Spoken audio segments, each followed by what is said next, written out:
niya Saan bro mo na bro? sa inyo ni Carla. Baka daw sa proposal.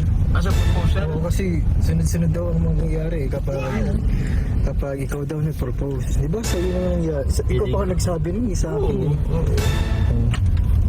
Paano mangyayari yun kung nag-school pa si Carla? So possible pala na ano? Yun nga bro eh. Paano kaya pwede? Pwede naman yata yun, di ba? Pwede? Pwede yun? Ewan Para sa'yo ko. pwede yun? Pwede naman habang nag-aaral pa. Pwede mo na habang aral. Kaso baka mawala ng focus, di naman kaya. Hindi naman. Parang nagano lang. Kumbaga, nag-upgrade lang yung love story niya. Siguro as long as As long as di na pabuhay yung pag-aaral. o saka mali na yung priority mo. So ikaw kuya, anong priority mo ba? Priority mo ba siya or... Priority naman na yun siya. Kasi bro, ano? Priority mo si Carla. Siyempre, priority mo. Oo, pero siyempre, importante din yung priority niya. So, Hindi ako mag-decide para parang sa akin lang na ano. so ibig sabihin napaka-considerate nung partner. Bro, maging considerate tayo sa sa mga bagay-bagay. Decision niya sa Oo, hindi buhay. lang pwede yung decision ko ang masusunod or plano ko. Siyempre, may plano naman siya sa buhay or priorities. Yun yung kailangan natin i-consider.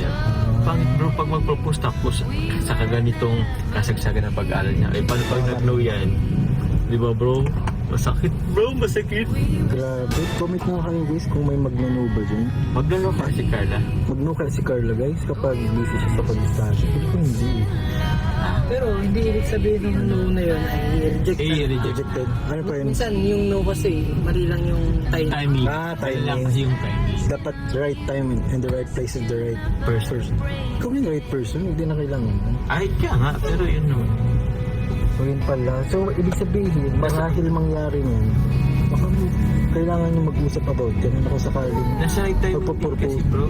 Pero hindi kasi... Kasi di man pwede pag-usapan. Oo, kasi walang element of surprise. Oo, wala yung parang element of surprise nyo. Pag-uusapan niya. Pag-usapan. Pero pwedeng may open yun. And what if Carla may propose sa'yo? Try nga natin bro i-open next time. Paunti-unti lang. Konti-konti. Yung papunta dun yung ano ba? O tutumbukin mo yung gano'n. Oo, tumbukin natin yung saan para talaga papunta. Pwede yun ang kalinga. Kasi maraming magsasaya kapag kayo ang nauna. Sabi mo, di ba? Yung sa vlog, kapag nauna kayo, may susunod yung isa. Yung isa magsusunod na din daw. Naka-pressure din kasi itong si Tropang Edge bro. Si Kuya Edge bro. Bakit? Ha? Bakit? Una muna, bago daw siya una muna ako. Ibig sabihin talaga, talaga. Kasi bata pa kasi si Bian ata eh. Hindi naman sila nagkakalayuan ni bro. Kung pwede sa jump car, pwede rin sa Edge. Agad-agad na. Agad-agad na. Double wedding. Ay, double wedding. Double proposal? Double proposal. Dahil double proposal pala mangyari niyan. Dapat mo siya, kuntsabahin mo na si Nauna na po Edo. ni Edo kasi bro, ang sasabihin ko sana, una muna si Edo bago ako. Dapat yung sasabihin mo. Dapat nauna muna sila Kaso bago. si Edo ang unang tinawag dun sa event na yun. Ano ba naman yun? Unahan ka. Pero din man yung importante kung sinong mahuli. Basta totoo yung feelings na nararamdaman. This is the feeling, I'm feeling you strong. Bro, masya bro. Hindi siya kanta bro. Grabe. So, ibig sabihin po, possible magkaroon ng proposal. Kasi ano ngayon ang proposal eh. Masyadong ngayon. Pinagalaw kasi ni Kuya Jens ang baso about sa proposal eh. Sa Taiwan. Kasi, tapos sinundan mo pa. Sinundan ko. Paano na yan? Paano na yan? Kayo daw ang susunod daw. Paano Ito ka bro na doon? kasi, actually hindi ko alam about sa proposal niya. Mas igi kasi huwag pag-usapan. Ayaw mo pag-usapan. Gusto Wala mong kasi bro biglayin. yung element of surprise. Tinan mo, yung pag-propose mo, di ba? Wala namang Wala alam doon. nakaalam. Si Kuya Jens din naman. Oo. Kaya guys, huwag na muna natin huwag muna natin pag-usapan guys. Mabibigla na lang kayo. Pinagalaw kasi yung baso ni Kuya Jens. Si Kuya Jens talagang may kasalanan po ng lahat. Si Kuya Jens pinagalaw yung baso. Si JJ pinagalaw yung plato. Ikaw, kutsara. Ako chuchara tinador next time sa akin bro. Yun nga, abangan nyo guys yung ano yung... Sa akin yung kutsara, si Edo ang tinidor. Charot sa'yo. Kasi yun nga daw mangyayari, marami daw ang magsasaya. Kasi nga domino effect daw. Siyempre pag ano kayo, mas nag-aabang din ng mga EDSA daw sa inyo eh. Eh, bakit? Ha? Siyempre, ikaw daw mauuna, ikaw ang basihan. So, ang sa akin magbibis yung ano, yung exhibition. vaccination. Yung jump card din naman, nag-base din naman sa... Oo, yung coordination, nagbabase din sa inyo. Lalo nagbabase. Kasi Edo. ikaw yung nagsalita na. Edo kasi.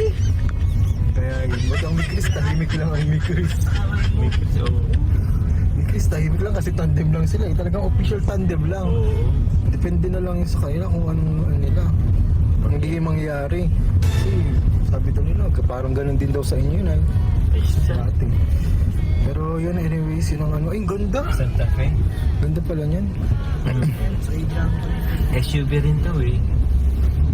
Grabe. Kaya Kuya Joms, grabe ang ano sa iyo. Grabe ang ano sa iyo, ang pressure na makabigat sa iyo. Oo. It's a life and death. Oo, situation. Grabe. Si Carla pati, first year pa lang na ano, magsi-second year pa lang next year, magka-cupping pinning pa. Oo. Di ba? Doon na niya mararamdaman yung pagiging nursing niya talaga pag second year. Oo. Kaya busy din siya ngayon. Actually, dapat nga daw, sasama daw siya ngayon daw eh. Oo. Diba? Tinawagan niya ni Kuya pero kanina nagla-live. Sabi daw mag-review daw sila ng midterms. Pero nga, actually bro, meron kaming babalikan na beneficiary. Diba yun din yung kay ano, kay Tatay Jaime. Oo. Kaso yun nga, iba igawa pa sa... Kaya ako naghintay lang din naman. Ano kaya yung magiging reaction ni Carla kapag narinig niya to? Baka magkaroon siya ng idea. Hayaan mo mga kalingap, i-share ko to kay Baka Carla. mag-shift na lang sa... Baka Saan? tumigil naman yun sa pag-aaral bro. Baka mag-shift ulit Mag-shift na lang ulit siya. pag nag-propose ka. Oo. Kasi secured na daw siya sa iyo. Oo. May grabe. Wala na siya bro. Lagot ka ha, pinapami mo. Uy, boy, baka biglang tumigil yan. Hindi matigil. May ano yun, Hindi naman. may plano yun para sa kanya. Saka marami pa siyang ano pa aralin. Hi! Salamat! YouTube